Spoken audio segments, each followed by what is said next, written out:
Dude, so I've heard 2,500 to 3,000 life stories. I've never heard one as violent as yours. I went to prison for attempted murder. I would look for situations and for instances to want to stab somebody. You don't live that life and commit so much violence and crimes and not get excited by it. It's so long ago that sometimes I have a hard time realizing like that was actually me. And even though I live with a lot of guilt like we all do, I still feel like I can make something of myself, because that's the last thing I told my mom. So when I train somebody, I don't train them. It's a lot more than just sets and reps. Like, I want to impact your life, and I want to leave you better than how I found you. I'm just applying everything I learned in prison because it saved my life. And most people aren't living for their life. The same way that I was a bad person is the same way that I am a good person, with the same intensity. What does that mean to you, to be a good person? Oh, wow. You're the first repeat guest I've done, and I've done a lot of interviews now, but it just stuck with me. And like I heard your stories and all that, but I just want to hear more of like your YouTube channel, Letters to My Son, where you're dropping your wisdom. You have a different perspective, dude. So I've heard in my time probably 2,500 to 3,000 life stories over 15, 16 years of mentoring men. I've never heard one as violent as yours. I've never heard anything like that. So there's a previous episode for it, but you were born into violence. You had to use violence to survive violence. Yeah. And then it just kept escalating and getting more violent. And now that's not, it's in you, I'm sure, but like you don't struggle with that anymore. So I don't want to say I don't struggle with it. On my YouTube channel, when we first created it, Miles and I talked about how raw we want to be. I can be pretty raw, but there's a certain level of rawness where I still have people in my current life where there was still a little bit of shame. And so I started off with like my childhood, and I wanted to paint the picture of this is who I was. So I had to be as vulnerable and as raw as possible. Always going back to when I was 12, wanted to shoot my dad. Instead of shooting my dad, and I shot somebody else. It doesn't get any rawer than that. Right. I don't really know what happened to the individual. I was 12. It was dark time. you didn't get caught for it? No. Okay. There's a lot of things I didn't get caught for. I got caught for attempted murder. Yeah. Served 12 years for that. And in the midst of all of that, there's a number of other crimes that were committed in prison. You're in prison. I don't think anybody goes to prison at the level that I went to and with the affiliations that I went to, with the idea of like, I think I'm just going to accumulate some good time. I'm probably going to be a porter, maybe shed some tears. And, Let me just stick my nose in the Bible. It doesn't really work like that. Like that wasn't who I was. That wasn't my story. So violence was just a way of life. And even at the time, I think back, it's so long ago that sometimes I have a hard time realizing like that was actually me. Just because of the person who I am today. Like, I couldn't think about doing any of those things now. So when you say, do I battle with them? Sometimes there's a little kid inside of me, like certain triggers, like my dad's no longer here, but I do have certain triggers. Like, I feel like I'm a little kid. And sometimes there are triggers today that do trigger that side of me. Do you mind sharing any? Most recently, I shouldn't say most recently, but the last time that I had an altercation, I went to go visit some friends in Truckee, and there were some like random hooligans that were running a mess. I went to go visit my friends. We're walking down the street, and it's like probably 15 street punks on like e-bikes, just yelling, just terrorizing Truckee. And I was like, what is this? Like, who are these kids? And they start using words like nigga, and they're white. And I'm like, nigga, you're white. Okay, so that doesn't make you're sense. In Truckee, like you clearly, to me, you're a wannabe. I never talked in the manner of somebody that I wasn't. So even I affiliated with Hispanics, I didn't go around talking like I was Hispanic. I knew how to speak Spanish, but I still kept true to like who I was. I knew that I was Romanian. I never said that I wasn't anything other than Romanian. So to me, they were just wannabes. Like, you don't talk like that, especially in Truckee. And literally, they kept antagonizing me, and I was like, what exactly? I was kind of confused. And then I grabbed the bike, threw him off the bike. And then my friend stepped in, and that was about the closest since being out. And this was a few years ago, but I do recall actually getting a sense of excitement from it. Because when you live that life, you don't live that life and commit so much violence and crimes and not get excited by it. And yeah, you probably have to learn to love it. Dude, that was one of my questions is like, that's got to still be in there. Like, how do you feed it? What do you do I now? don't feed it. You don't feed it. I don't feed it. Long time ago, there was a story about two wolves. You know, there's a one side of the wolf is kindness, generosity, peace, love, caring, and then the other side of the wolf is anger, hatred, betrayal. The one that you feed will grow. So in prison, guess what I fed? Yeah. Violence. Like that was just all around me. But at some point, I knew that I didn't want to do it, but I didn't want to get killed. I wanted to make it out. So Dude, so you basically had somewhat of an awakening in jail, right? You couldn't get out of the cell to Oh, go yeah. put in work that you had to put in, but then you still had years left on your sentence. So you don't want to a be long that. time. That really stuck with me. I got goosebumps. That's a different level mental toughness. Like you have to go keep the violent path going, and you don't want any part of it now. That's Yeah. that's not fun. It's not fun, but it's a survival. And I was just talking about this last night with Tina, you know, because sometimes I think about what I did. Tina's your girlfriend. Tina's my girlfriend, yeah.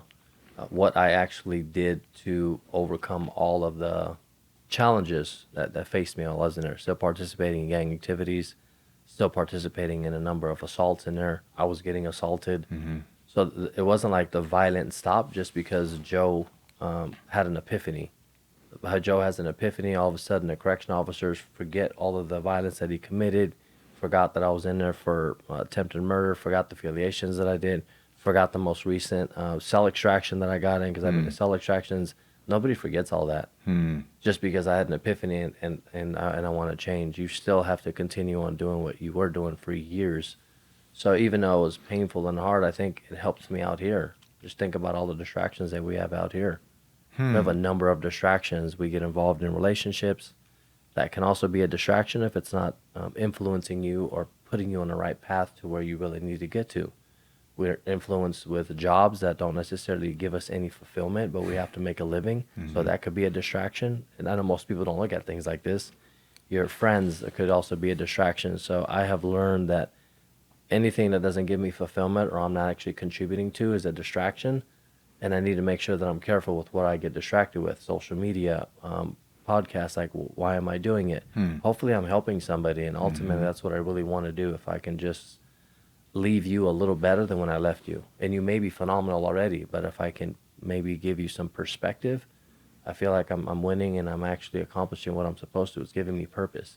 Yeah. So when you say distraction, you mean distraction from learning yourself? One variation, but if I have a goal, like say for example, okay. competing, like I want to compete, I got to stick to my diet. So I teach people how to actually be hyper focused on their goal and understand that everything that doesn't align with this goal is probably a distraction. And I'm pretty harsh about it. You know, your relationship could be a distraction if they're asking you to go to sushi when you're not supposed to be having sushi, or having McDonald's when you're not supposed to, or pizza, or even if it is technically healthy food, but it's not completely weighed out.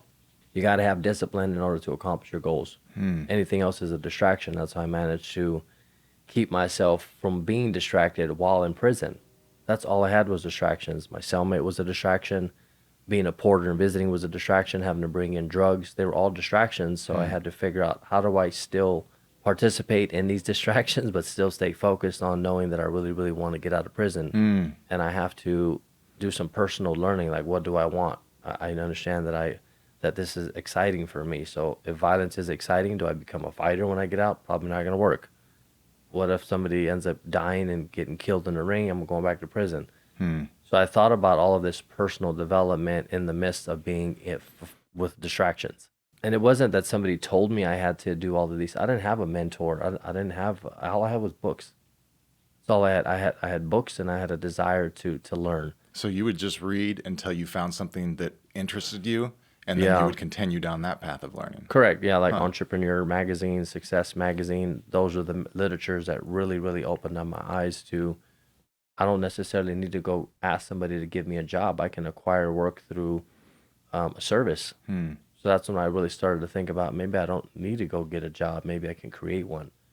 And in prison, that people don't think like that. No. Correction officers, they have a job, so they go to work, they get a paycheck. You know, you need to get out, get a job. But you ain't gonna get a job because you're a convicted felon.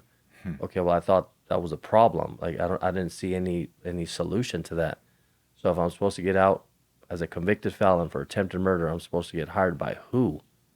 So then I started thinking about maybe creating work, which is when I created my first business out here, all while on parole. Bad boy cleaning business, but it was more like adult entertainment. That's right. I forgot about that. Yeah. That's incredible. So you'd go out and Clean not people's much houses. clothing. Correct. And dude, that's With ankle monitor on, while on that's parole. incredible. Yeah, and I had to get permission from my parole officer. So you had to go and grown man tell your parole officer, "Hey man, I want to clean houses naked because I can make money doing it." Yeah, and he thought I was crazy, and he said I've never had anybody ever come out here and say that they want to create work. Yeah. It's always I'm not able to get a job, or they come in here, and so he had to get permission. So he called in a supervisor and tell him what you told me. So I told him, and he goes, "Well, technically he's not doing anything illegal. He can prove that that's what he's doing." So I did it, and it worked. I made money. Sick, dude. Until, of course, my next opportunity. I went to college, and then I applied for a fitness job, trainer.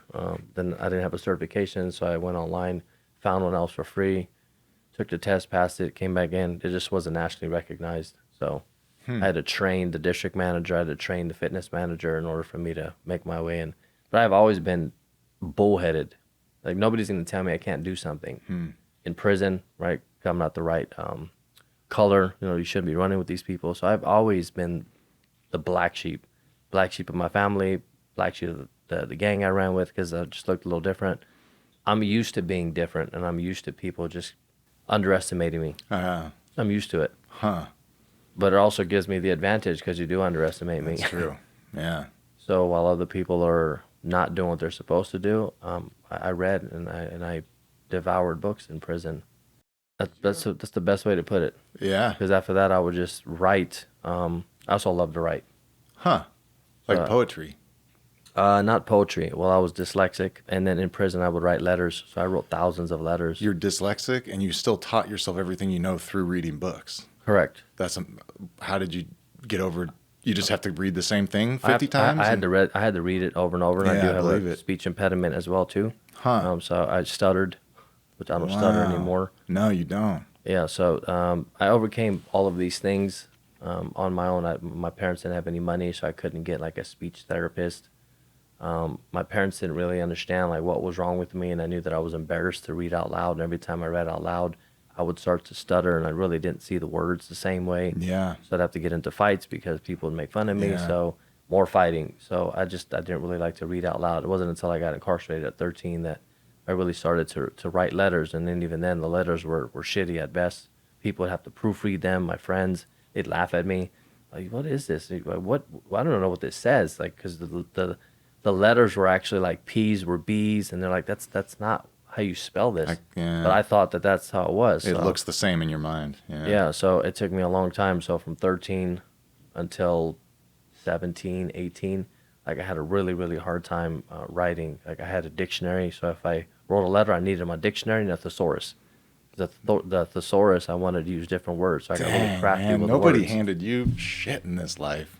Yeah, so I had a How did you get dictionary. over the stutter? Like, did you practice talking normal or just? Well, my dad didn't want me to stutter. I also had a blinking. Like I would blink a lot, so my dad just beat me. In essence, he just beat it out of me. Like I was out of fear. I didn't want to get beat, so I would really, really slow down and think about what I would say or not say anything at all or use words that were similar so that I wouldn't have to actually, my tongue wouldn't get caught. Yeah. Okay. Yeah. Did you ever experience fear throughout the violence? Oh, yeah, all the time. Really?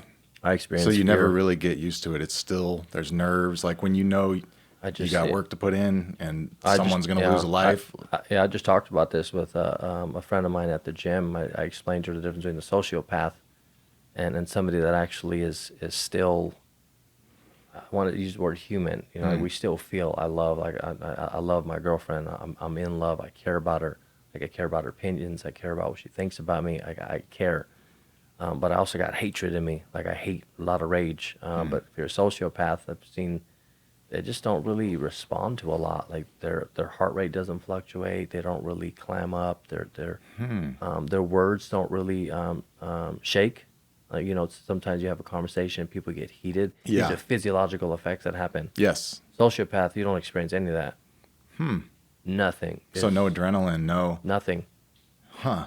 I didn't know that. So I went in prison. I got to experience a lot of that. A lot of sociopaths in prison? Yeah.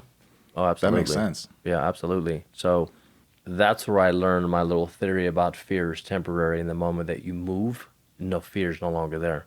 Having a fight, stab people, you still get nervous, but you just have to do it.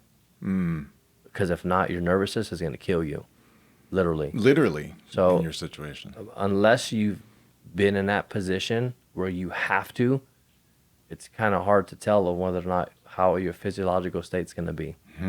Really, really hard. Boxers know it because before a fight they get a little nervous. So that's why Sure. they have like tics and they move around a lot. They're trying to work through some of the fear. Everybody has certain telltale signs unless you're just a A sociopath. sociopath, yeah. And then you're calm and everything is fine. And But that's not a skill of overcoming fear. That's a lack of human biology in a sense. in a So sense, two yeah, different- yeah. I mean, I'm not a psychotherapist, so I'm not exactly sure, but these are just things that I've visualized and seen with my own two eyes. That's more valuable than what's in a book, So, for sure. And even out here, like you have uncomfortable conversations with your significant other. Yeah. We're afraid to have uncomfortable conversations because of the outcome or maybe because of our ego. We want to be right all the time. I don't have to be right. I also don't always have to say something. I've learned that I don't always have to speak. Whereas before in prison, I felt like my voice just really, really needed to be heard all the time. I deserved and I demanded respect. And I would look for problems. I would look for situations and for instances to want to stab somebody because that's just how I was. And so, Like for your reputation or something. yeah, I was just angry. Well, okay. I was angry. That's the best Well, no way to shit. put it. I could I was imagine. angry. My freedom was taken. I mean, Yeah. my crime. I was ratted on. That's the first time that I've actually been told on, where my friend, who I thought was my friend, told on me. Why? Well, because I shot his. No, I mean, why do you Why? think was he interrogated or was he trying to get out of his own No, sentence? because the person that I shot was his baby's mom. So he impregnated a female. It was Okay. It was the mother of that person. Oh, okay. So he had loyalty to her, not to me. That's the first time that's happened. I understand that sounds a little, it's like, well, you deserve it because you shot somebody. I understand, but that's just the life that we lived. We didn't go around shooting random people. Like Yeah. we shot at each other, and sometimes the people around us, guess what? They were affiliated with gangs too. Yeah, if you're hanging out there, That's for just sure. that's just what we did. I mean, I've had friends stab people in the middle of the road. And we had to go home, patch them up, and that was life.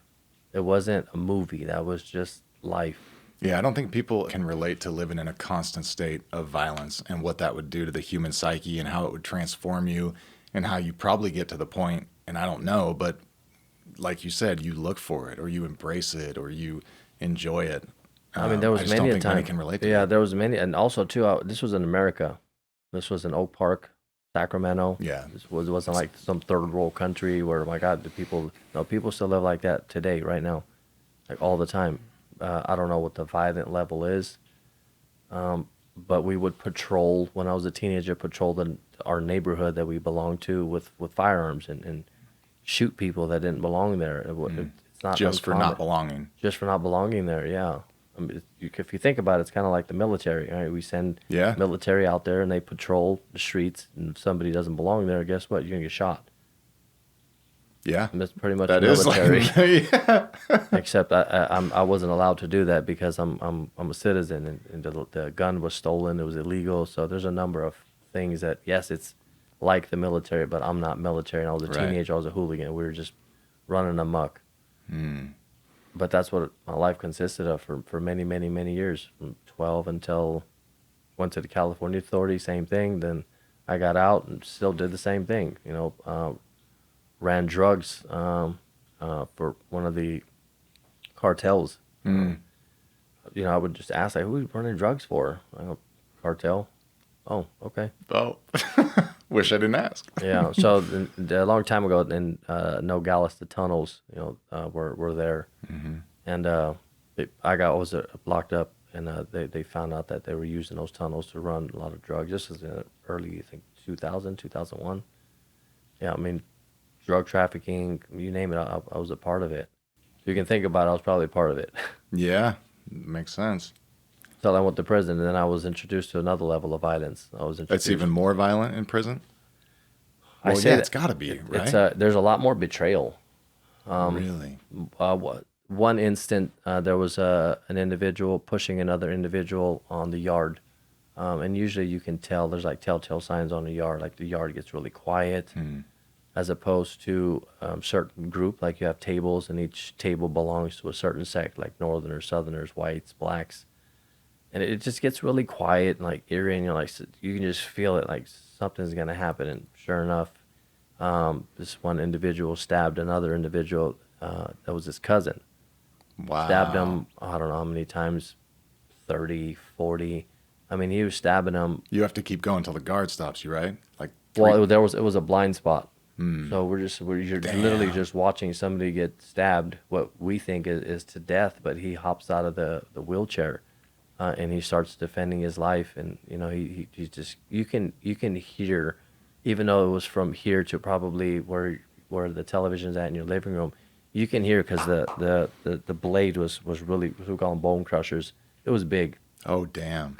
And when you have a blade going into flesh, there's like a suction. It's a suction, which is why certain knives out here it's serrated on the blade for the suction. Easier to go in and out. But in there's no, so you literally have to. So you can hear it. You hear it.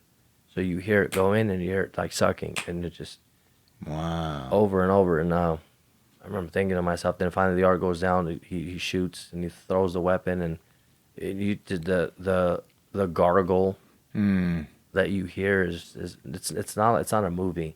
They don't die easy, you mean? No. They don't die, and when you get stabbed, you don't go down. The adrenaline kicks in, and the first thing you're gonna do is defend yourself. I've never seen anybody get stabbed in prison and go down. Really?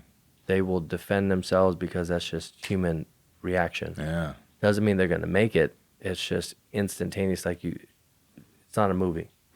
How do you deal with those images in your head? Do they still bother you? No. Do they come in your dreams? Actually, lately I've been having a lot of, I want to say, nightmares of me being incarcerated. So when I'm incarcerated, certain feelings pop up, and I have to remind myself that that's not me anymore. I have to remind myself that that's not my life anymore.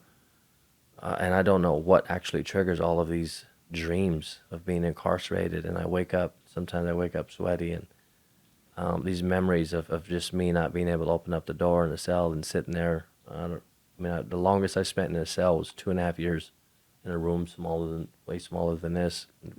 Just, I was so pale. I was white. How did you get out each day?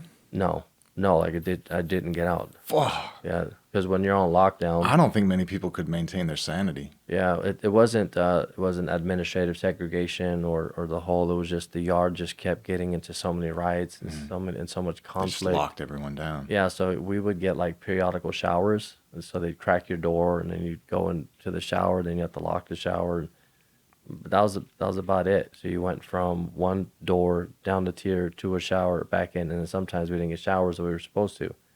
So we don't get the things that we think we're owed when we're killing each other, which was crazy, right? Because you're literally killing one another, and the correction officers come in, they clean up the mess, and then you're screaming bloody murder because you didn't get your meal on time. And that's pretty much how it is.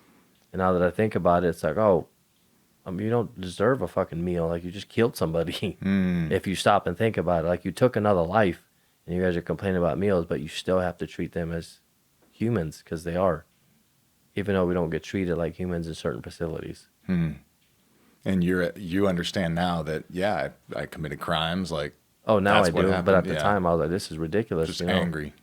I mean, how dare you come into my cell that I completely board up, and I refuse to show you, that I'm still here. It's called count time. But I'm going to decide to put a paper on this window, and I'm going to wait for you to come and extract me with mace and hand grenades and concussion grenades and more mace and more. And And just I'm just fight gonna as hard as stay you in can. here. Yep. And I'm just gonna stay in here, and then break out the back window so that I can breathe a little bit more, and then get pissed off when you come in here. I gotta fight you, and then write a 602 about it. Was a 602? Oh, like a complaint? It's a complaint. It's a complaint for excessive force. It's excessive. That's good, dude. It's not funny, but that's kind of funny in a way. And these are real stories. I mean, these are things that I participated in. These are things that I voluntarily said, okay, yeah, I'll do it. Why not? And at the time, it was normal. So in the midst of all of that, I am still trying to find a way to get out while doing all of these things and while visually seeing all of These these things are after you had your epiphany. Oh, yeah. Oh, wow. Oh yeah, people getting stabbed, correction officers having to put their foot on somebody's neck because they're bleeding to death, seeing so many fights and blind spots, and You get just numb to it? You do. I mean, people running by you, stabbing somebody in front of you. It's just, you just keep on. Well, I want to get my food. Can I get my food? Because then when you go down, the yard goes down. It takes a while. Then they start. Sometimes you're on that yard for a very, very long time, and in high desert, it snows up there. And I remember one time we were on the yard for like 3 hours in the snow, naked. Somebody got killed, so they gotta, it's just procedure. You get strip searched, naked. There's women out there. I complained. I filed a 602, decent exposure. I was just looking for a reason, just to hear my voice. I was Mr. Hear My Voice. Like, you will hear my voice. You will give me the respect that I demand. Where do you think that came from? Hear my voice. Angry. I was angry. Yeah. I was angry from my dad beating me. I was angry for being in prison. I was angry because somebody told on me. I was angry because the person that I had a son with didn't wait for me. So I had trauma behind that. I had to find out on a phone call that she decided to not wait for me. From her? From somebody else, from the other guy. Yeah, from the other guy. So I had a lot of hatred. I mean, as one of my friends said, all he wants to do is listen to Eminem and stab people. Because Eminem at the time was really big, so I just listened to Eminem and I could see how you'd relate to that. He's got a lot of that same kind of anger. yeah, well, you figured, 1999, 2000, 2001. I mean, I spent my 21st birthday in a prison riot that was orchestrated so that we can possibly kill one individual. So we had a lapse of different fights that happened from one building to another, because you only have so many correction officers, so you want to make sure that you have all the correction officers on one specific location, so that way you can get to another location where there's nobody in there. Wow. That was my 21st birthday. I mean, I have a lot of stories and a lot of memories, but I try not to think about them. Sure. Don't feed it. But talking about it initially, like when I started my YouTube channel, it brought back trauma that lingered for about a week. Like the first time I told my story, it was during the pandemic at Sierra College on a Zoom for the criminal justice class, and that was the first time that I actually spoke about who I was. And for a week, I felt terrible. Like, what did it feel like? Like I was an imposter. Like I didn't deserve anything that I have. Like how can I have all of the things that I have? And I just told you about my background, my past, spending time in prison, all of the things that I did in prison, all of the harm that I caused on people. But then again, it was also being caused on me as well too. So it wasn't random people. It was just gang violence, and it's prison. What do you expect? You go to prison being a gang member. Guess what? There's more gang members in there. Then you get introduced to more gangs, more betrayals, more people telling you that they have your back and they don't. So it's a vicious cycle. So I got to know the ins and outs about how cruel humanity can really, really be. So it helped me. Do you think most people are good? I think we're all good and we're all bad. I don't think we're born bad. I think maybe it's circumstantial. And then as a kid, at 10, my mind wasn't even fully developed. Like what really did I know? Yeah. At 10, you got to think about it. Like you have kids? Yeah. What's the ages? 12 and 7. Your 12-year-old shoot somebody. Like really stop and think about that. That's Like, so what? crazy. Where'd they get the gun from? 12. 12. Where'd they get the gun from? Who do they know that has a gun? What possibly went into their Yeah. head? Say, I'm going to shoot this person when this person's my dad. That'd be you. That's where I was at. Like, that's how much I hated this person.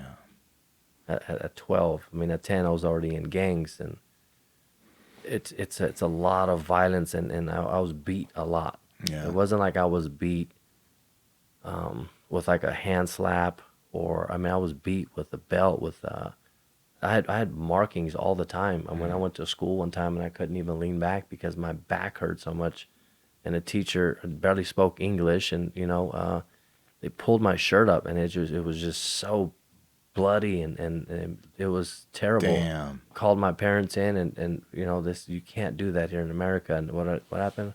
Got my ass beat when I got home for telling. So that was like, I can't say anything. I'm fucked. So That's where did all this violence and pain from? Pain, probably from pain and anger, and I became into a certain body where I can cause damage and I can defend myself. And I just carried on. Like, at 13 was the last time my dad hit me. I vividly remember he cold cocked me, he socked me in the back of my head, and I turned around. like closed fists? Oh yeah, but Really? closed fists Damn. all the time until I outgrew him. And then I called him out. I said, I want to fight you. Come outside. And I cussed at him, and I told him, "You ever hit me again, I'll kill you." And did he? No, he never hit me again. Yeah. But I made many attempts to kill him.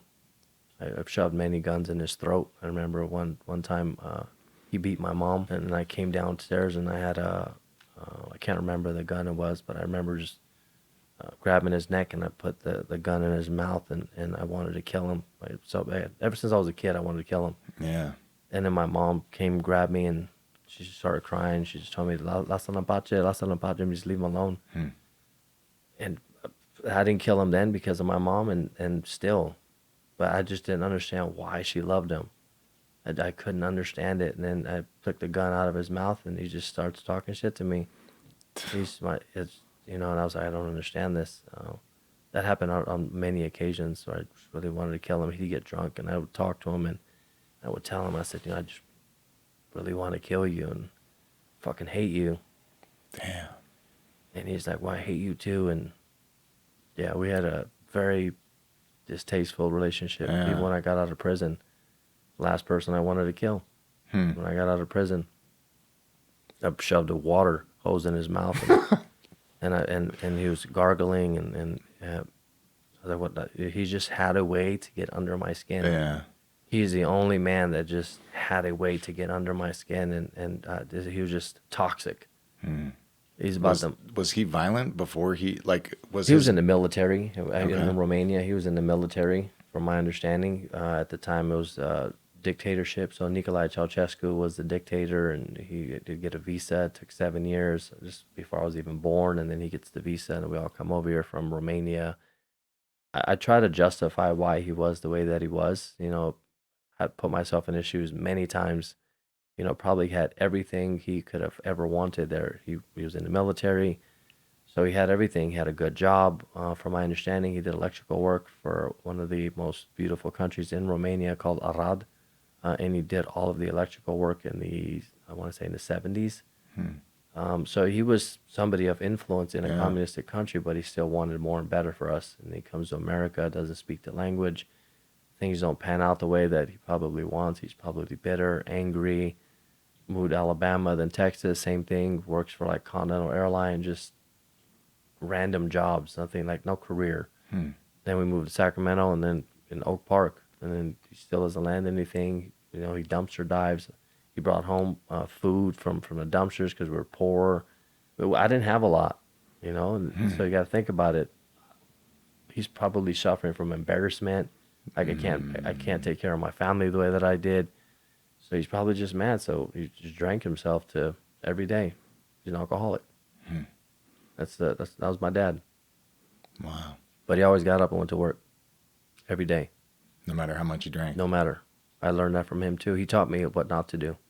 He taught me how not to be a dad and how not to be a man. Don't hit women. Have respect for them, because all I have is sisters. He'd yell at everybody, just disrespect everybody. And I see my mom cry so many times. And I knew that she hated him, but she just couldn't leave him. Yeah. And I never understood why. And I told myself I would never be in a relationship or treat somebody like that.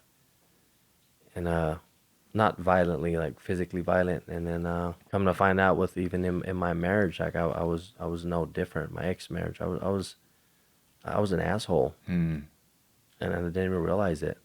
And which is why I took the relationship coaching. It's another thing that I took. So I took this coaching that was supposed to last 6 months. I completed it 3 times over in 6 months. I devoured it. I would go to work, come home, go work, come home, just devour it. And so then that built self-awareness of shitty behavior that you As could a man with a work on? woman. Absolutely. Wow. Dude, I was such a dick in my 30s. That was not fun to be married to. I get it. Yeah, well, I've only been in 3 relationships since being out of prison. I had an ex-fiance, I have an ex-wife, and now Tina. That's 3 in 14 years. My 14th year is coming up on the 17th. So in 14 years, I've been in 3 relationships. Other than that, it's just been sex. That's it. I mean, can a man really say that he respects women if that's all he wants is sex from them, when a woman wants more than that? So I don't think I was ready like I thought I was. And that was a hard pill to swallow. So what do? I learned how to be better. It's what I've done in my whole entire life. Like, people have doubted me. Nobody can learn that fast. My coaches called me and said, "You're the only one in our program that's actually completed it at 100%. And at that time, you're a walking billboard of like what it looks like to be." To improve yourself, basically. And I don't do it for anybody else. I do it for me. Yeah. Like, even in prison, like, all the guards told me I wasn't going to do it. They doubt why you work out all the time. Why do you work out so hard? Like, that was my drug. I stopped using drugs, stopped drinking, and just engulfed myself in fitness. So my mom died. I was into working out, but I wasn't that into working out. The moment that she died, while I was on the phone, something just clicked. And also my level of grievance was much different. I had to like keep everything, together. So I got off the phone, I walked up the stairs, walked in the cell. My grievance time was from the bottom of the stairs to the top of the stairs, and I had to run through all my grievances and all of my pain. And then I would go to the yard, I'd work out, and I'd cry by myself, and then I didn't let anybody see anything. And I was defiant in there too, right? Because it would rain, I'd want to go out. I'd make the correction officers go out because it was raining. Nobody wants to go out in the rain. I want to go out. Only one. Just doing lunges on the yard for an hour and a half till yard recall. I literally beat my body to death. Like, I broke both my toenails working out too much. We didn't have no air in the cell. Almost got into a fight with my cellie at the time because I wanted to work out. I was addicted to working out. It was like I have an addictive personality. And when somebody tells me I can't do something, all right, watch me. But I don't really use the words watch me. My actions, I just do it. And I'm very quiet about it. And then before you know it, you don't even know where I'm at or what I'm doing or how successful I'm at because I'm just so quiet. I do a lot of thinking. I still read. I listen to a lot of podcasts and all of the things that they say are just the repeats of everything I learned in prison.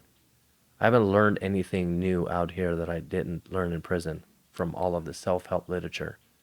It's regurgitated, but in a manner that applies to the people in the audience today. So everybody's got their own style regurgitating the same material, and that attracts an audience that's comfortable with that style, but essentially it's the same. Wow. What do you think the core messaging of self-help is? I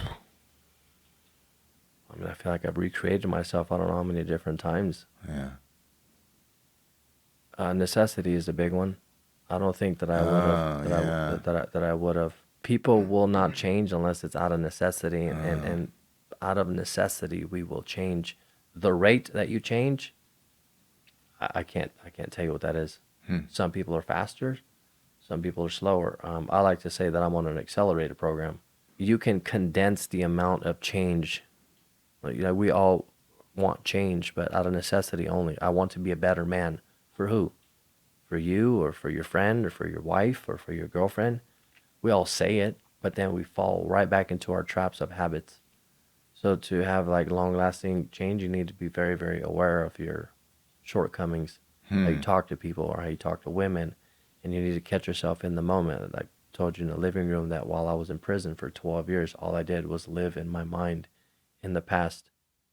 That's mental. So the past is all in your mind, but the future is actually in you moving forward. So it's in acting. So when I was in prison, all in my mind, past thinking, all my regrets, the things that I did, the people that left me. I mean, after a while, everybody was gone besides my sister and maybe a couple, one or two friends. That's it. 12, everybody forgets about you. I started having dreams of just being in prison. After 10 years, all of my dreams were in prison. I couldn't even go to sleep and not dream about prison because that's all I did. Wow. And I'm just in this constant Groundhog Day over and over. And then when I got out of prison, what do you think I did? All I did was think about the future. What's next? What's next? What's next? And then I missed out on a lot of opportunities like in the moment.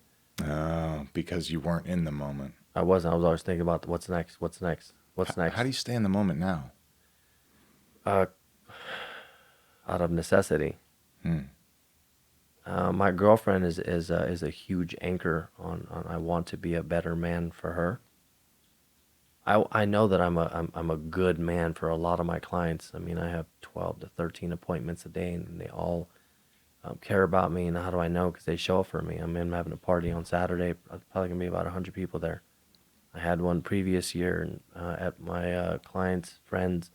Daniela's right in Roseville, and he's like, it tells me he has a couple people coming. Next, my whole restaurant's full, And then I tried to do a roasting, and they couldn't roast me. Everybody had wonderful things to say, and one of them was, I don't know if I can get this many people to my funeral, let alone just to his birthday.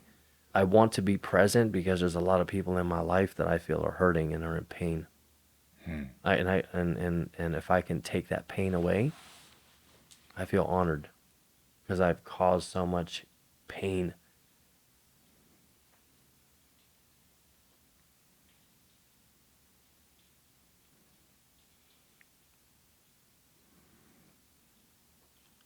I don't know if I can ever repay, or my acts will ever repay all of the harm that I've done, or the lives that aren't even here anymore. And I know that that was me, but it's not who I am, and I still live with a lot of guilt. And even though I live with a lot of guilt, like we all do, I still feel like I can make something of myself, because that's the last thing I told my mom. On that phone call? Yeah, so maybe I'm not doing it just for me. Maybe I'm doing it for... You asked me last time if I was religious. Maybe I'm doing it in hopes that maybe she'll be proud. Or that I really stick it to my father, because I fucking can't stand that man. Like, I'm going to be a good man. Fuck you. Yeah. You're still angry at him. He's the only man that he's just a piece of shit. Like, Yeah. I've been around a lot of people in prison, but man, that he is just the biggest piece of shit that I have ever met. And I get a quality from him because he knew how to actually pinpoint all of your flaws and all of your weaknesses and just dig and dig and dig. And I was like, how the hell does he do that? How does he know how to, like, what to say, how to say? And I get a lot of qualities from him. I get a lot of qualities from my mom. She was very, very quiet, and she was very observant. And my dad was very loud, manipulative. He can get anything he wanted, gift a gab. And sometimes I feel like I have the best of both worlds, where I can speak in a manner where it evokes a lot of transformation in people. Yep. And I want to use it in a positive way, because I used it in a negative way for many years. So when I train somebody, I don't train them. It's a lot more than just sets and reps. Like, I want to impact your life. I know you come to the facility and you want weight loss, or you want to do a bodybuilding show, but I want to impact your life, and I want to leave you better than how I found you. That's fucking beautiful, man.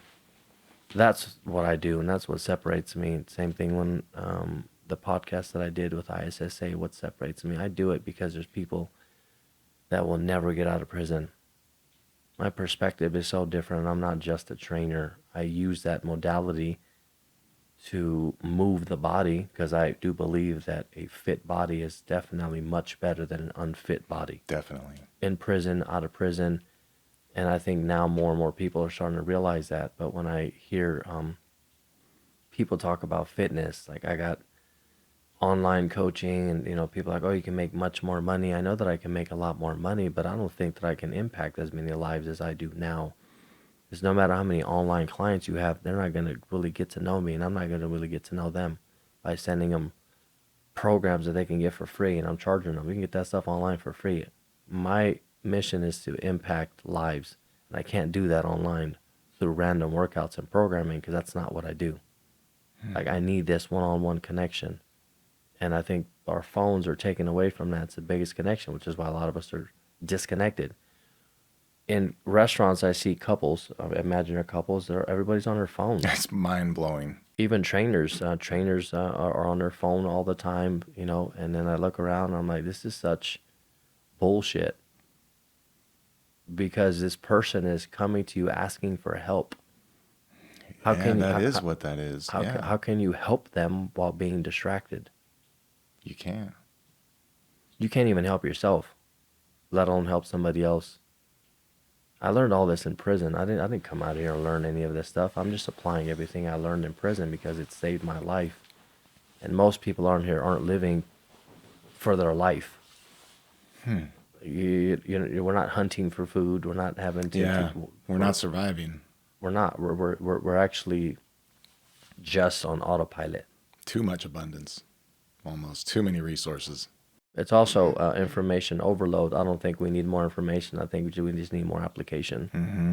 Less information, more application, small principles, and just do and really, really be a good person. The same way that I was a bad person is the same way that I am a good person, with the same intensity. What does that mean to you, to be a good person? Oh, well, help, give. Nobody really cares about my opinions and what I can do for them until I show them that I care about them.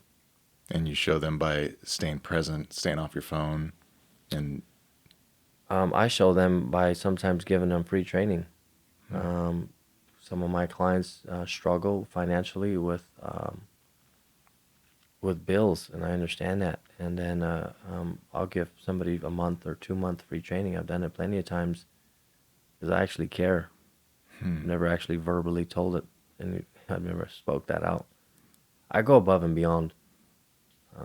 If I know genuinely that I can impact somebody's life, but they can't pay me, I'll train them for free. I don't do that a lot. But how can you say that you are passionate about what you do and the only thing you're focusing on is your bottom dollar? You really want to impact life? Will you do it for free? That's a fucking great question to ask yourself. There's a lot of motivational coaches out there. Like, I've reached out to a couple of them, asking me for $10,000, $5,000. I'm thinking to myself, well, you just got done telling me that you see something in me, that you feel is different, but yet you're still trying to monetize, which I'm not discrediting that at all. I like to just put my money where my mouth is at. So the people that I have in my life, the reason that I can gather so many people all the time is because we have intimate relationships. Intimate, not sexually intimate, but intimate in terms of mental intimacy. And in prison, I learned that that's extremely important because that's how you bond with people. You talk and you communicate, and it's a lost art. Like, me and my girlfriend talk all the time. All the time. Like, we love talking to one another. If you can find somebody that you can talk to, they'll cherish that and give them undivided attention in that hour. Most people don't get that. Undivided attention for 1 hour, 3 times a week, 1 time a week. Their significant other doesn't give it to them. I know, because I hear all the complaints.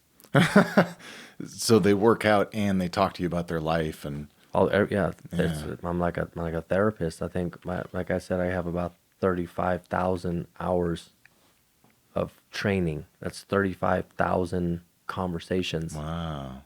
You don't think I'm asking the same questions? You don't think I'm doing my homework? I'm trying to pick brains. That's how I got out of prison. I interviewed people that were constantly getting in and out of prison. They told me everything I needed to know. I didn't know how to stay out of prison because I'd never been out of prison. But there's many people that come in and out of prison, so I use that to my advantage. So So I'd you ask would them, find out what not to do. correct. One person at a time. Huh. Really, all I did was I just watched people, like a zoologist. I just watched. I watched everybody, the movements or patterns, and I'm like, okay, I need to not do that. Okay, they're watching too much television. I got to stop watching television. In prison, no TV Oh, wow. for a year. Oh, so you started doing that stuff in prison, getting ready to not come back to prison. Oh, I knew that I wasn't going to be able to do this in 2 weeks because every time I talked to somebody, they'd stop smoking, stop drinking, and then or party the day before, and I'm like, you're just gonna take the same habits out. Every person that did that came back. Oh, don't do that. It's simple. Life will leave clues. You just got to watch them if you're not distracted. Even now, like people get so bent out of shape with who's president, who's not president, and I don't have any control of that. I mean, I lost my voting rights, so I don't really have any control. But I still don't watch a lot of TV. Don't watch the news. I don't know what's really going on in terms of like current events, and yet my life is amazing. But yet, if you ask somebody else, their life's horrible. True. I'm breathing the same air you are. My perspective is different, and I choose to pay attention to different things. So what you focus on will ultimately expand. Watch the same news broadcasting station. They're giving you certain images. So guess what? You're constantly going to be thinking Yes. about that. Doom and gloom. Last I checked, people have been dying for years. Wars have been going on for many, many years. We're always going to get a president that we can't seem to like or understand because they're telling us one thing and yet they're doing something else when they're in office. That's called politics. The worst politics is prison politics. Very familiar with politics. There's no difference between prison politics, national politics, local politics. They're just being ran by other people. Same thing in prison.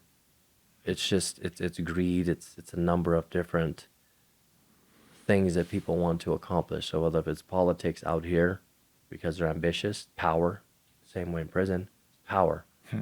You give a criminal power over other criminals. What do you think's gonna happen? Corruption, Yeah. betrayal, backstabbing, favoritism, all of these things that we're not supposed to be doing. This person stabbed my cousin on the streets. Now I'm going to get him, but I'm not going to do it because I still want to smoke, get high. I still want to have my little freedom, what little freedom I have. I don't want to go to the hole, so I'm going to send somebody else to do it. Did you develop a drug problem ever in there? No, I've never been addicted to alcohol, never been addicted to drugs. In there, the types of drugs that I did was smoke weed. And even after a while, I stopped smoking weed because the thoughts in my head were so negative. I thought my cellmate was going to kill me. Oh, paranoid. So I said, no more of this. Yeah. That's I no did, fun. I did make alcohol while I was in prison, only to sell. Only to sell. So, because it tastes like shit. It smells like feet, tastes like shit. So to the point where I was so notorious for making alcohol that I almost died in prison because I had an appendicitis. So I think it was 2 years in high desert. I was so notorious for making alcohol that I had a stomach ache and we're on lockdown. And I said, man, I really need to see the nurse because I'm not eating. And then my cellie would go out and he'd tell him like, hey, like he hasn't eaten. He hasn't went to the bathroom. He hasn't eaten. He's just like, he's withering away up there. Didn't do nothing. 2 days, nothing. Like I was in so much pain. I didn't know what was going on at the time other than I was throwing up. I didn't have an appetite. I would eat like crackers and I would throw it up. My bowel movement stopped. It was terrible. I was like, what the fuck is wrong with me? I thought I was just sick. They're like, he's probably just hungover because he always makes alcohol. 3 days they left me in there like that. And then finally one of the nurses, I got up because I was on medication. She goes, what's wrong with you? And I said, I've been like this for 3 days. Like, I'm just trying to get some medical attention. This is like, I'm in so much pain. She hits her button. The sergeant comes. He's like, oh, he's just hungover. Like, we're not going to help him. She's like, are you for real? Like, somebody needs to like help him. They roll me down. I go down to the medical, and they're like, we think he may have I didn't know what appendicitis was. Appendicitis. They touched on it. I was in so much pain. They took me to the hospital. I had a temperature of 108 degrees. Oh, were you conscious? I was. Damn. I Are you tripping at that point? Like, I know you've done psychedelics. Is it like a didn't do different any state? I don't know. 108 humans are not Yeah, I didn't capable even know you could of do that. You can't. 108 Wow. degrees. They were surprised that I was still alive. They said they brought so much ice, and I was on a table and I was shaking uncontrollably, and they operated on me in the moment that they cut into me. My appendix ruptured, and they said that if I had not come like right at that Dang, dude, second, you're here for a I reason. would have died, and I didn't understand it. And even now I think about it, I tell people 100, they don't believe me. It's 108, and even the correctional officer was like, "We've never 100." When they said 108, they're like, "Holy shit!" They're like, "Dude, he should have been here a long time ago." That's prison. So I'm here because I'm not even supposed to be here. I could have got shot so many times. I could have got stabbed so many times. And until you actually have some type of meaning to why you're here, you're just going to keep existing, and every single reason on why you can't accomplish something is always going to be more important than that reason. My reason is much greater. Like, I genuinely just want to help because I've caused so much harm. Fuck, man. I believe you. And I don't know if I can help enough people. Also, another reason why I'm just being more vocal about it. I can only talk to so many people, but if somebody hears this and is in pain and is dealing with things, you're not alone, but you also don't have to choose to remain in pain. You don't have to choose to live with your trauma, and you don't have to choose to accept trauma as a way of life. Just let it go. Like, I talk to so many people and they're like, "Oh, but I don't understand." I always get that. You don't understand, but your life is so different, and you are the way that you are. So you don't think that I have trauma? I just don't choose to live in that trauma, and to have these thoughts and these things that happen to me in prison dictate how I'm supposed to be treating people. I'm not jaded by humanity. I've been fucked over by humanity. I've been lied to, cheated. We're all good and we're all bad. We're all good and bad. It's in us. It's just, what are we feeding? Oh, damn, that's profound. Like, I fed bad for many years. Just look at it. I'm not keeping anything off of the table. I'm being as raw as possible. I've hurt people. I was a career criminal. When you just look up my name, I have a very, very close friend now. He's in law enforcement, and he didn't know anything about any of this. And I was embarrassed to talk about it for a long time. And when I get close to somebody, that's not what I lead with. Hey, by the way, I'm also a convicted felon, and he's in law enforcement, but he's a really good friend of mine. And his sergeant called him in, and he goes, "The individual that you're associating with all the tattoos," he was like, "Oh yeah, that's Joseph." He goes, "Well, how much you know about him?" He's like, "I just know that he's training my then girlfriend, and he's a good guy, and I don't know." So he turns the screen around, and just my whole rap sheet pops up. Like, "You know about this about him?" And he was like, "Nope." Turned the screen back, said, "I don't know that person, but I know the person today, and that's not him." And then he came and told me, he's like, "How come you just didn't tell me?" And I said, "Because out of shame and embarrassment, I don't want to lose your friendship." He goes, "Bro, like, you should write a book. You're fucking, I work in law enforcement. I know the dudes that I get off the street and all the fucking shit. What you've done is probably so hard to do. I mean, there's people out there, I'm sure, that have probably spent so much time, but it's not that you've just stayed out. Like, you're impacting lives. Like, what you do for a living is not just you got out and you clock in and you're stocking shelves with like boxes, and like, you touch so many people, which is probably why so many people show up to my events, because I hold no judgment, and they all come from different walks of life. And it's just most recently that I feel more comfortable sharing and talking about it, because I'm not as shameful about it. I mean, I've talked about it with my close friends, and I've been recorded before, and I've been asked to write books, but maybe I'll do it when I'm ready, or I just don't know what path or how to start. I'm also still a full-time trainer. Yeah. Part-time podcast, and part-time more people want to interviews with me. Yeah. I've just been living my life based on how I envisioned it when I was in prison for 12 years. So yeah, 12 years of not being out, but look at my 14-year track record, all the lives that I've impacted and the promotions that I've had with gyms. And along the way, my life hasn't been easy. I've been in a lot of pain, you know. Been suicidal when I got divorced. I was suicidal. And that's why I got into my relationship coaching because my friend Russell, he said, I can't help you. I love you, but I can't help you. He goes, call this person. And I called him, had a conversation, and signed up and looked back. And now I'm a better man for Tina. Like, I know that I'm a good man, but I just wasn't a good man for somebody else at the time. Wow. And I took full responsibility for the person that I was, and all of the trauma that I still had to work through. Wow. What are you most excited about looking forward? Speaking more, actually. Something's using you to build something good, man, and you're showing up. I respect the shit out of it. It's not easy to share this stuff and dig deep and have to look at it and do it in service to others. It's obvious you're trying to help people. I don't know what comes through on camera, but I'm sitting here looking at you, man. I just keep one foot in front of the other, dude. Something's using you, something good. Yeah, thank you also too. You mentioned my, like, you know, with my YouTube channel, it's like it's all over the place, and I really don't know what I'm doing with that either. I'm just Just keep doing it. I'm just doing it, you know. Letters to My Son is the Yeah. channel. Is that the handle at Letters to My Son? Letters to my son, yeah, and I Okay. came up with that because I'm just trying to. It's an extension of me trying to reach out to him just because I don't have a relationship with him. Have you ever? In prison, I would write him every single day.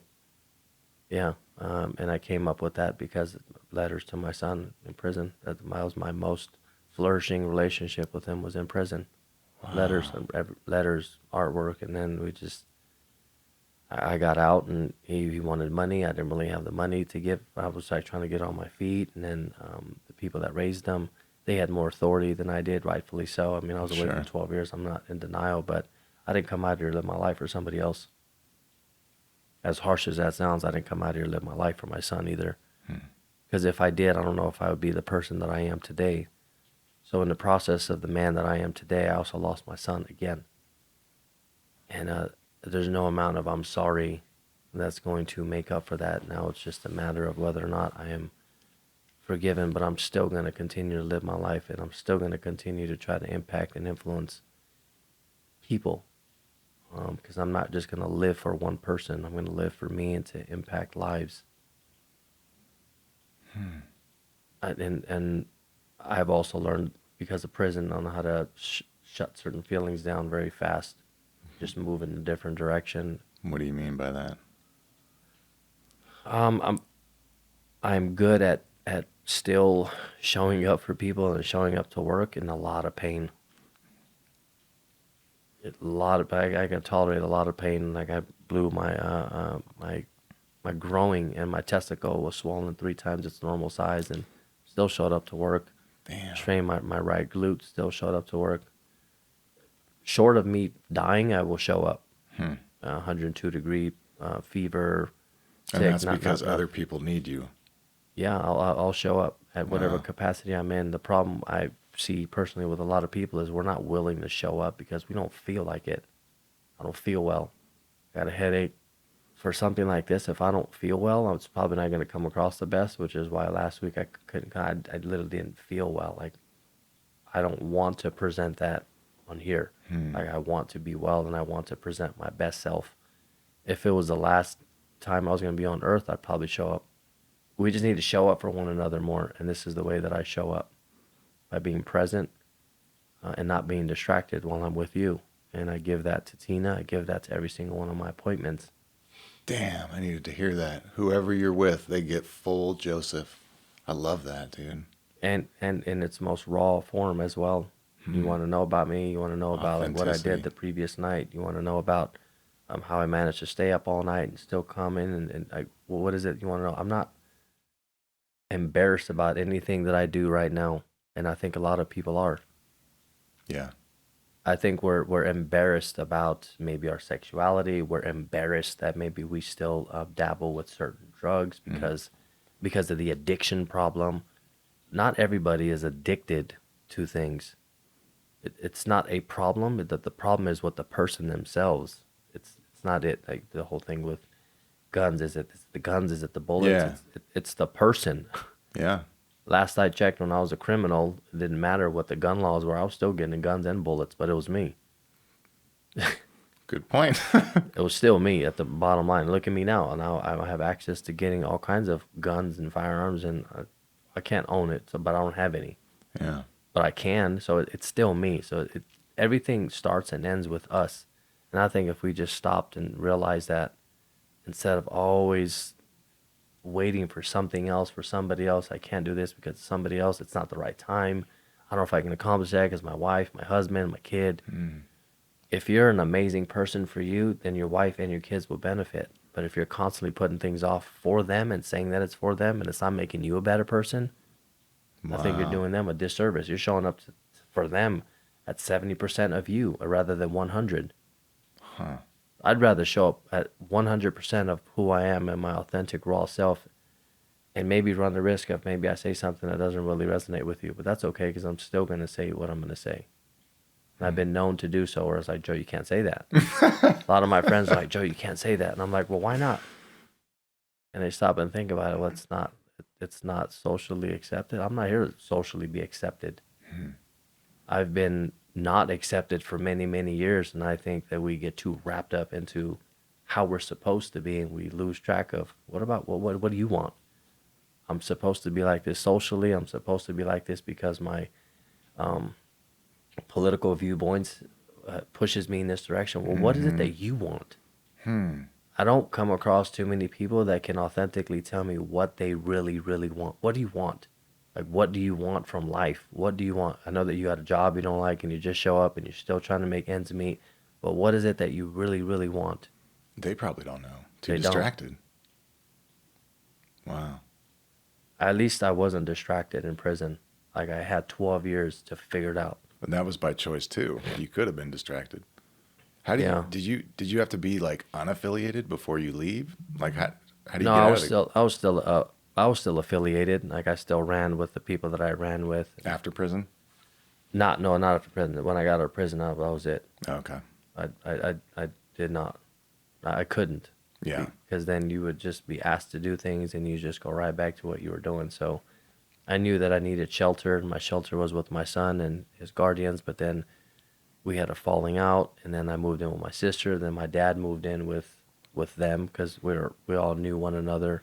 Oh, and then I boy. lived with my sister for, it wasn't that long, a few months, you know, and then I would clean her house because I didn't have any money to pay. I would cook. I would do whatever I can to like show my appreciation for letting me stay here. And then I moved out and then never looked back. I've just been on my own. I never looked back. And my brother-in-law is a correctional officer. He talks about me a lot to the inmates. I have a lot of correctional officer friends, law enforcement, so they often they ask me to come speak with the sheriff's department and at Sierra College in a criminal justice class. So I do a lot of speakings with them.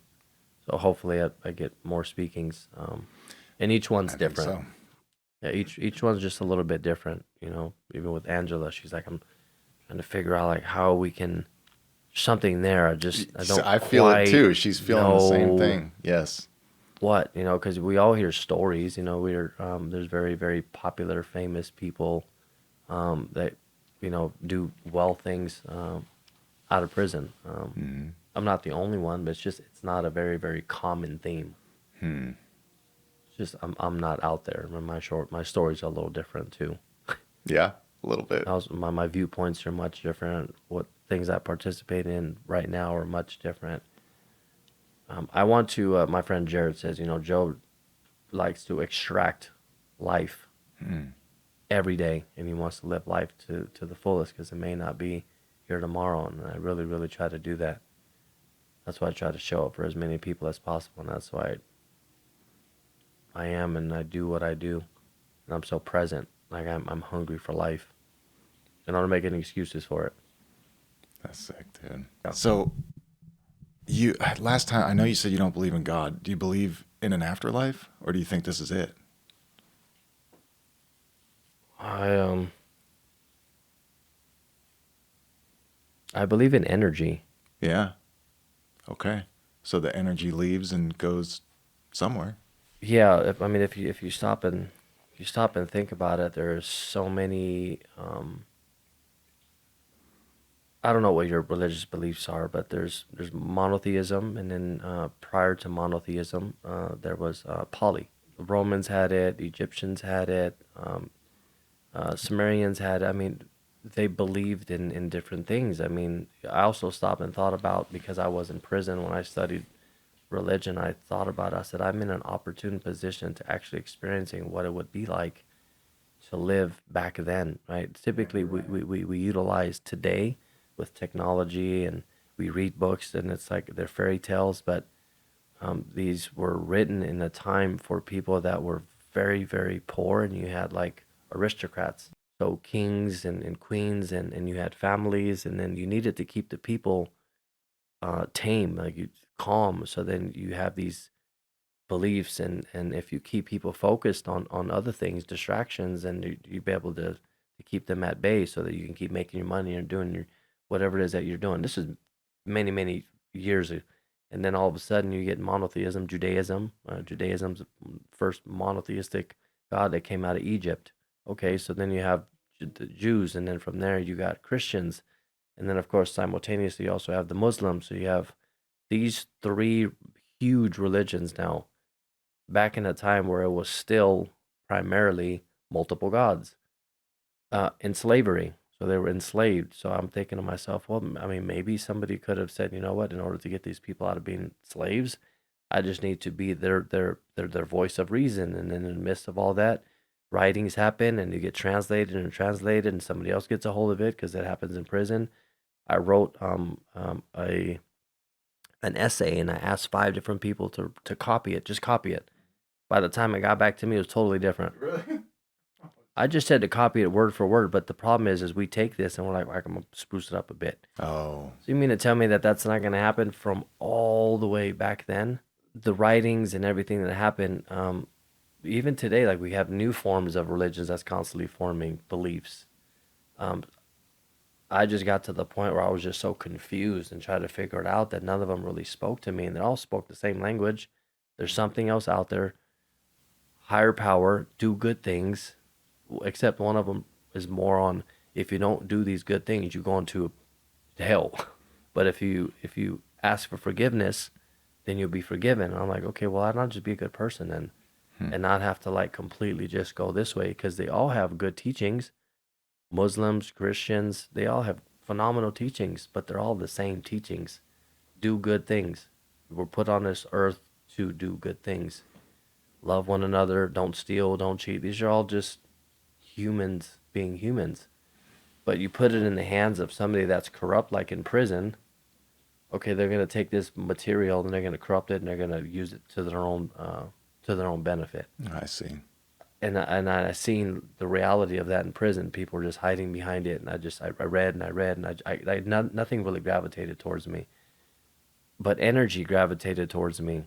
Hmm. In prison, I would see things. I don't know if they're people, or I would hear things, and I would feel things, and it was just it's eerie, and there's nobody there. And even now, sometimes I'll see like certain shadows, and I believe in energy. Yeah. I don't know what these things are. I'm not frightened, because like haunted houses, and I'm not really. That's not really my thing. I don't scare easily. Like when I was in Romania, we went through the cemetery. I got excited just to see how many dead people were there, and what their life was like at that time. I was religious at one time. Like my parents were religious. I grew up Roman Orthodox. Like we prayed all the time, and I don't want to say that I lost my way. I found another way, and it speaks to me by just being good. And if somebody comes across that I like, and he or she is a Christian, I don't care. He or she is a Jew, I don't care. He or she is. I don't really care about what your religious beliefs are, but if you're a good person, that's what I care about. Yeah. Because I've met many Christians and many Jews and many Muslims that killed just because they had to. So that makes them bad? Or they do. Like, look at all the wars that we have over religion. So if religion is that good, then why are we killing one another? And it's all in the Bible or in the Quran or whatever our book is that we follow. Violence is just a way of life, but I don't want to stand for violence no matter what it is. And religion just didn't really resonate with me in prison. I didn't need it. I needed to find out who I was. I didn't need more distractions to serve somebody else. I needed to figure out what I needed to do for me to be free. And what that was to figure out who the hell I was. Remove distractions. I didn't want to pick up any more distractions. Now, I probably would have been very religious, taking into account how much to read and how engulfed I get in books. And I probably would have been super, religious. I would have been preaching, and I just didn't go there. It just didn't resonate with me. Well, you are being good now. You are helping a lot of people with your stories and your fearlessness. And I know it's probably not easy thinking about these things, and you're really doing this to help other people. So I just keep doing it, dude. Yeah, I wouldn't say fearless, because I still have fear. I'm courageous. So in while you Courage, moving through the fear. Okay. Yeah, I would say that I'm definitely courageous. I'm not fearless. I have a lot of fear. That's relieving to hear. Yeah, but fear doesn't govern me. I'm not going to be ruled by my fear or for my thoughts that aren't going to provoke me to act. I'll hear them, but I'm going to quiet them down really quickly with action and move in a different direction. Our brain is just created to survive. It's not created to make us thrive and to be successful. That's us. We want that. But then the moment that we get really, really good at the things that we're good at and we become successful, guess what? That little voice inside says, you shouldn't be doing this, you should be something else. Guilt sets in, and before you know it, you're beating yourself up. Stinking thinking. Yeah. Stinking thinking. Anything else you want to share or say? Or? Yeah, thank you. Yeah, dude, you're welcome. I think you mentioned that you started this because your daughter she had cancer. Yeah. So yeah, lost my mom to cancer, lost my dad to cancer, which I don't really care about. But I'm 40. I'll be 46 Friday, and I know that I'm creeping into that age where I'll probably end up dying of cancer. Just I don't know, something is telling me that it's going to be sooner rather than later. Really? And I think these speakings and these recordings, if it does happen to be that way, I just want to leave something that's memorable, and actually die knowing that I stood for something more than just took from somebody. And that's I just want to thank you. Yeah, dude. You're welcome, man. Thank you. Keep saying yes, dude. Something is building something with you, brother, and it's going to help a lot of people. This talk's going to help a lot of people. Thank you. Yep.